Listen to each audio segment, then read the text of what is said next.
The night the rain turned cyan. Ryuji walked into his apartment and found his wife dead on the bedroom floor. She'd been alive 20 minutes ago. Now she had a glowing tattoo on her neck that wasn't there this morning, and someone in tactical gear was standing behind him with a gun pointed at the back of his head. That was Tuesday. 14 minutes earlier, Ryuji was walking home from work. District 7, the armpit of the city, a place where the rain never stopped and the police never came. He'd lived here his entire life. Knew every broken street lamp, every flooded alley, every dealer on every corner. He was nobody, and he was fine with that. The lock was broken, the door was open, and the apartment that had always smelled like ginger and green tea now smelled like nothing at all. A cup of tea lay shattered on the kitchen floor, still steaming. She'd been here minutes ago, maybe seconds. "Hana?" he called. Nothing. The tea was still warm. The steam curled into the dark air like a question no one would answer. She had been here minutes ago, maybe seconds. "Hana?" Still nothing. Now a quick thing about Ryuji. He was nobody, and I mean that literally. He was a D-rank engraver, the lowest of the low, with a tattoo so useless that his own employer didn't bother cataloging it. All it did was tell him when someone was lying. Great for poker, useless for everything else. He worked for the Shinra Group as a cleaner. Not a hitman, a cleaner. He mopped blood off floors after real engravers finished their missions. He filed reports no one read. He was furniture with a pulse, and he was fine with that. Because at the end of every terrible day, he came home to her. She lay on the hardwood like someone had carefully placed her there. No blood, no bruises, no sign that anything violent had happened at all, except she wasn't breathing, and there was a tattoo on her right arm that hadn't been there this morning. Ryuji dropped to his knees, grabbed her shoulders, shook her, called her name, called it again and again, each time louder, each time more desperate, each time more pointless. She was cold. The woman who hated tattoos, who cried when Ryuji got his, who called them devil's marks, had a glowing geometric pattern etched into her skin, cyan, pulsing, like a heartbeat that had stolen hers. Here's the thing about grief. It doesn't arrive all at once. First comes the confusion, then the denial, then the bargaining, the desperate, stupid hope that if you just shake her hard enough, she'll open her eyes and call you an idiot for worrying. That part lasts about 10 seconds, then comes the void. Ryuji's hand moved toward the tattoo. He didn't decide to touch it, something else did. A pull, a whisper in a language he didn't speak. The kind of instinct that comes from the part of your brain that existed before language, before logic, before you learned how to be afraid. He touched it. The world cracked open. Images slammed into his skull like a freight train, a woman he'd never seen. A room full of secrets, a shadow with red eyes, and a bullet flying straight at his head. Not a memory. A premonition, then silence. He came back to reality face down on the floor. His ears were ringing, his nose was bleeding, and his hand, his right hand, was glowing. A tattoo covered his palm. Intricate, beautiful, alien. It pulsed with the same cyan light as the one on Hana's right arm, as if something had leapt from her body into his. He didn't have time to understand it, because someone was standing behind him. The click of a gun being cocked is a very specific sound. It's small, mechanical, almost polite, like the universe clearing its throat before it kills you. "You weren't supposed to touch it," the man said. His voice was flat, bored even. "Now I have to kill you too." Too, that word, hit Ryuji harder than any bullet could, too. As in, I already killed her, you're just the second line item on tonight's to-do list. The assassin pulled the trigger, and Ryuji moved. Not because he decided to, not because he was trained. He moved the way a person pulls their hand from a hot stove before the brain even registers the heat. His body rolled left. The bullet punched a hole in the floor exactly where his head had been. The assassin's eyebrows went up behind the mask. That's the most polite way I can describe sheer professional disbelief. "The archive," the assassin whispered. "It already bonded?" The archive. Ryuji didn't know that word yet. He would. He'd learn to hate it. Right now, all he knew was this. He had seen the bullet before it was fired. Not guessed, seen, like watching a replay of something that hadn't happened yet. 2 seconds. That's how far ahead the vision went. 2 seconds of the future, playing in his mind like a movie trailer for his own death. 2 seconds doesn't sound like much, but when someone is trying to kill you, 2 seconds is an eternity. Second shot. Ryuji ducked right. The bullet kissed his ear. A thin line of blood. Nothing more. Third shot. He was already behind the dresser. The archive was showing him everything. Every twitch of the assassin's finger, every shift in his weight, every possible trajectory. It was like someone had handed him the answer key to a test written in gunpowder. Then the next vision came, clearer this time. The assassin would drop the empty gun, pull a knife from his right boot, step left, lunge right, stab upward. Ryuji watched the man's death before the man knew he was going to die. That's the thing about seeing the future. It doesn't make you brave, it just removes the surprise. The gun dropped. Hand went to the boot, knife came out, left foot shifted. Ryuji was already swinging. The bedside lamp connected with the assassin's temple. Not a dramatic cinematic swing, an ugly, desperate two-handed overhead slam that cracked the ceramic in the skull underneath it. The assassin hit the wall, slid down, blood soaked through the mask. Most people would have stopped there. Most people would have called someone, an ambulance, the police, a priest. Ryuji knelt down, grabbed the assassin's throat, and squeezed. "Who sent you?" The man laughed, wet, gurgling. The kind of laugh that comes with broken ribs and punctured pride. "You have no idea what you're carrying, do you? That tattoo is worth more than your life, more than hers." He nodded toward Hana. "There are lines you don't cross with a man who just lost everything." Nodding toward his dead wife's body while calling her worthless. "That's not crossing a line. That's setting the line on fire and dancing on the ashes." "I asked you a question," Ryuji said. His voice was quiet, the dangerous kind of quiet. The kind that comes right before the last sound you ever hear. "The Cognophage Collective," the assassin choked out. "They want the archive. They'll send more. They'll never stop." The assassin's eyes flickered cyan, then went dark. Just like that, dead, whether from the head wound or something the archive did, Ryuji never found out, and honestly, he didn't care. "The Cognophage Collective, they'll never stop." He filed those words in the back of his mind, right next to the image of Hannah's face, right next to the sound of her name, which he repeated to himself like a prayer he was already starting to forget. He sat beside her, held her hand. It was cold. He'd held that hand 1,000 times, walking through the market, watching movies on the couch, falling asleep in bed. It had always been warm. He didn't cry, he wanted to. But the part of him that knew how to cry was already dying. Being replaced by something harder, something that could see the future but couldn't change the past. "I'm sorry," he whispered. "I'll find them, every single one. And they're going to wish they'd never heard the word archive." That was a promise, and Ryuji didn't make promises he couldn't keep. He just made ones that cost him everything. The sirens came fast. Shinra Group's rapid response unit. They always showed up quickly when engravers were involved. Funny how that worked. A normal murder in District 7, response time, never. An engraver-related incident, 4 minutes flat. Armed agents flooded the apartment, guns pointed at Ryuji. The dead assassin. Hana's body, standard procedure. Secure everything. Ask questions later. Hands up. Don't move. Ryuji raised his hands. The glow was fading. He didn't resist. He had nothing left to resist with. Then she walked in. Agent Kale, sharp suit, cold eyes. The kind of face that had been beautiful once before the job, carved all the softness out of it. She looked at Hana's body for exactly 1 second. The dead assassin for 2. At Ryuji's fading glow for 3. "So," she said, "you're the new vessel. What did you call me?" "The archive chose you. That tattoo on your hand belonged to Naomi Shinra, the most powerful engraver who ever lived, and now it's yours." Ryuji looked at his hand. The glow had settled into a faint pattern beneath his skin, like veins, like circuitry, like something alive had crawled inside him and made itself at home. "I don't want it." Kale's lip twitched. Not quite a smile. "It doesn't care what you want. The collective killed your wife to extract it. They'll kill you next. Unless you come with me." "And do what?" "Shinra protects engravers. We hunt the collective. You help us, we help you survive." She paused. "And maybe you get to kill the people who did this." "Revenge." She said it like she was offering a coffee. Casual, transactional. But the word burned in his chest like someone had carved it there. He looked at Hana one last time, memorized her face, the way her hair fell across her cheek, the slight curve of her lips.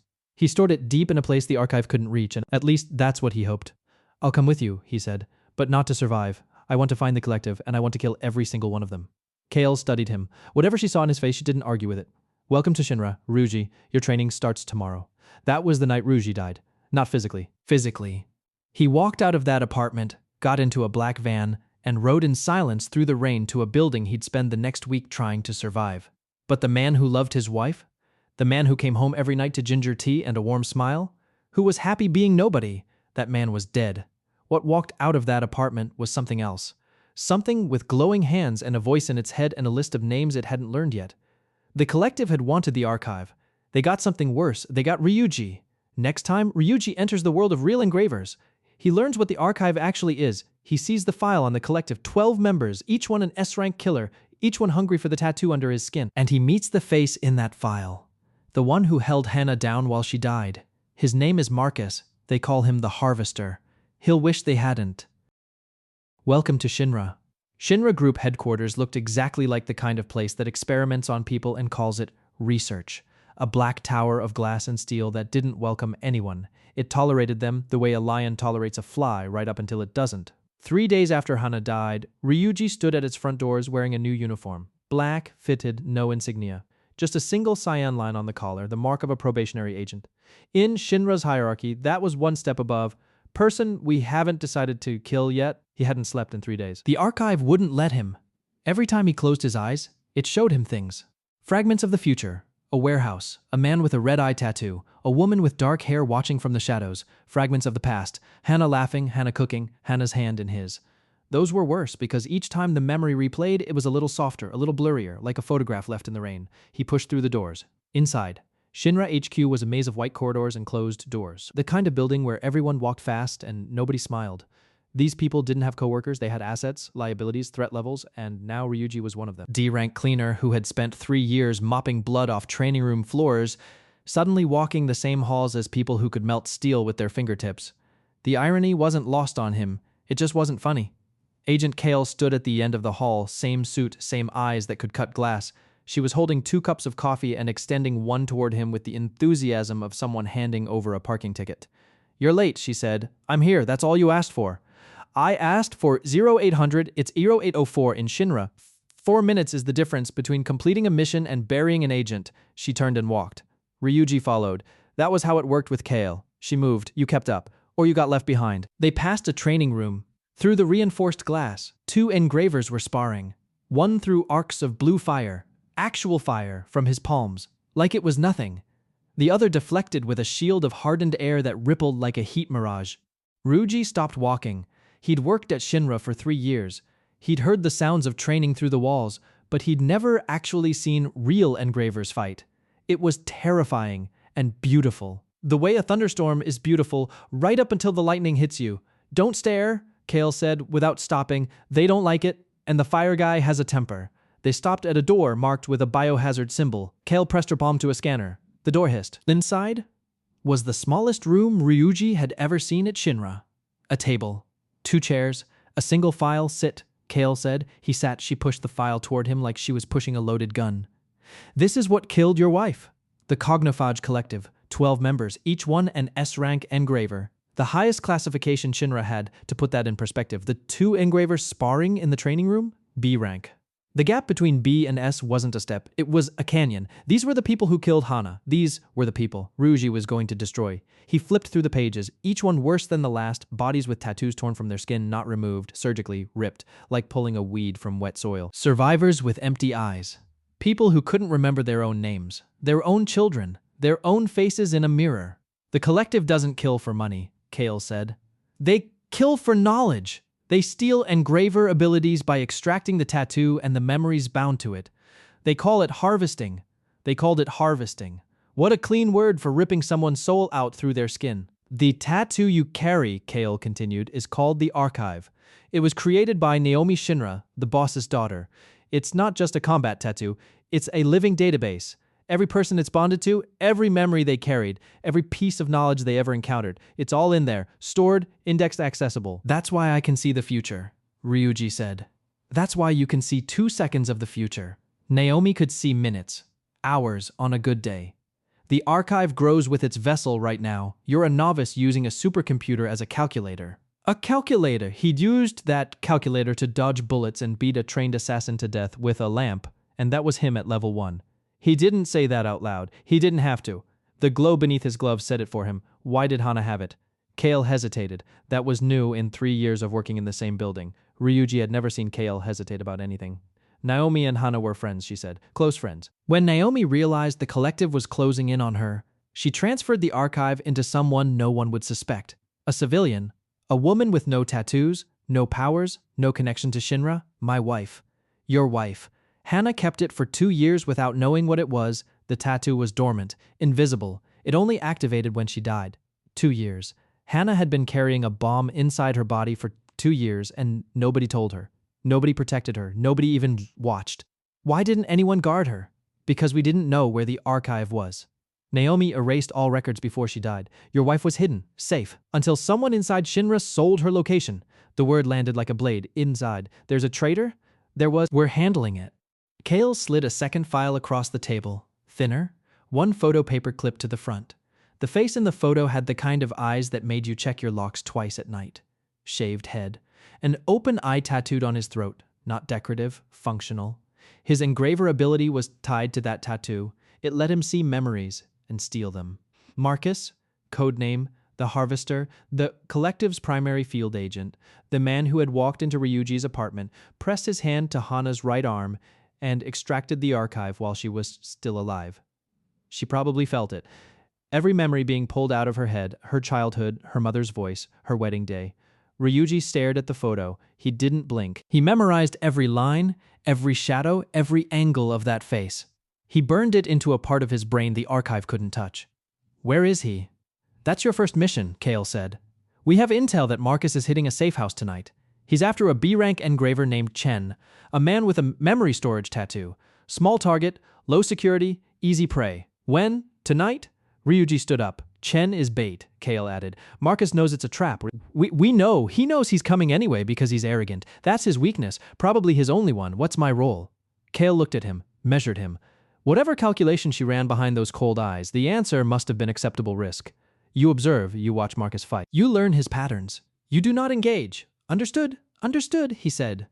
But the archive whispered beneath his skin, a single word, a correction. Liar. He wasn't going to observe. He was going to observe. He was going to look Marcus in the eye, and Marcus was going to see what he'd created. The van was silent. Rain hammered the roof. Kale drove. Ryuji sat in the back, staring at his palm through the glove. The archive was restless. It showed him flashes. Marcus standing over a body, Marcus laughing, Marcus reaching for someone's face with glowing red hands. He didn't know if these were predictions or previews, maybe both. People talk about destiny like it's romantic, like the universe has a plan and you're part of it. That's a nice idea, comforting. The reality is uglier. Destiny isn't a plan. It's a collision course. Two objects hurtling toward each other in the dark, and neither one can steer. Marcus was one object, Ryuji was the other. And tonight, the distance between them was about to become zero.